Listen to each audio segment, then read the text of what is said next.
আপনি কি গোপালের বউ? হ্যাঁ, কিন্তু আপনি কে? উকিল ম্যাডাম, পেপারটা দিন।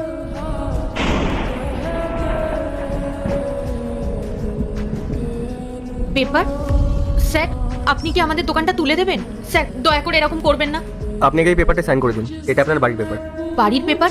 স্যার স্যার আপনি আমাদের দুদিন সময় দিন, দুদিনের মধ্যে আমরা এই দোকান তুলে দেবো, কিন্তু দয়া করে এরকম করবেন না। আপনি একটু শান্ত হন, আমি দোকান তুলে দিতে আসিনি। আমি গোপালের ছোটবেলার বন্ধু, ওর বেস্ট ফ্রেন্ড। ছোটবেলার বন্ধু? কেন মজা করছেন স্যার? কোথায় আপনি আর কোথায় গোপাল? আমার মনে হয় আপনার কোথাও ভুল হচ্ছে। আমার একদমই ভুল হচ্ছে না, আপনি আমাকে চেনেন না তাই এরকম বলছেন। খুব তাড়াতাড়ি আমাকে চিনেও যাবেন। এখন এই পেপারটি তাড়াতাড়ি সাইন করে দিন, এটা আপনার বাড়ির দলিল। আমাদের বাড়ি? স্যার, আমরা তো পাশের বস্তিতে থাকি, তাহলে এটা আমাদের কি করে হতে পারে? আমি সব জানি, এটা হচ্ছে আপনাদের নতুন বাড়ির পেপার। ভারতীয় অ্যাপার্টমেন্টে আপনাদের জন্য নতুন বাড়ি নিয়েছি, এ নিন পেপারটা। আমি তো কিছু বুঝতে পারছি না। আপনি এক কাজ করবেন, গোপাল এলে এই পেপারটা গোপালকে দিয়ে দেবেন। আসছি আমরা। স্যার, আপনার নাম তো আমি জানি না, গোপাল এলে আমি ওকে কি বলবো? ও হ্যাঁ, এই কার্ডটাকে দিয়ে দেবেন। প্রথমে আমার নাম বলবেন না, আগে বলবেন ওর ছোটবেলার বন্ধু এসেছিল, ও বুঝতে পারলে অনেক খুশি হবে। আসছি।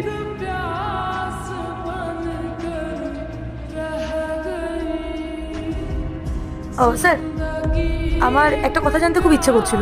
হ্যাঁ বলুন। আপনি গরিব বন্ধুর জন্য 20 লাখ টাকার ফ্ল্যাট নিয়ে নিলেন। সত্যি আপনার মতন মানুষ আমি এই পৃথিবীতে খুব কমই দেখেছি।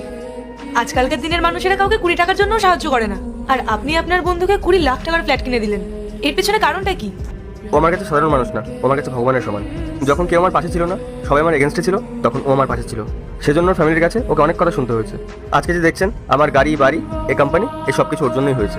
ও যদি আমাকে হেল্প না করতো তাহলে আজকে সব কিছুই হতো না। ওর জন্য 20 লাখ টাকা কেন, আমি 1 কোটি টাকা খরচ করতেও রাজি আছি। বাহ স্যার, সত্যি আপনার মতন মানুষ খুব কমই হয়। আপনার বন্ধু খুবই লাকি যে সে আপনার মতন একজন বন্ধু পেয়েছে। না না, আমি খুব ভাগ্যবান যে আমি ওর মতো একটা বন্ধু পেয়েছি। দেখবেন ও যখন আসবে অনেক খুশি হবে, অনেক গল্প করবে আমার সাথে।